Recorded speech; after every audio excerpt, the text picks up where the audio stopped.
Are you looking for the best tape measure for framing or any other job that you think that you need a strong tape measure?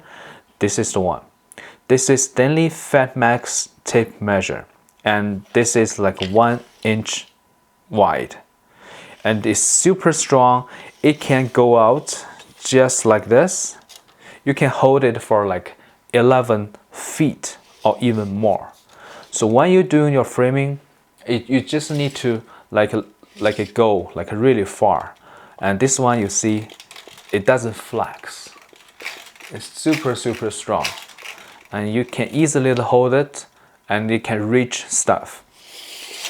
I've been using this like more than 5 years. It's still holding up, very strong. But there's a drawback because it is wide, right? And it's made of very strong material, but it adds the weight. So I think just depends on how long is your regular working distance. You don't really need to buy a super big tape measure. You just buy the one you need, or you just buy several.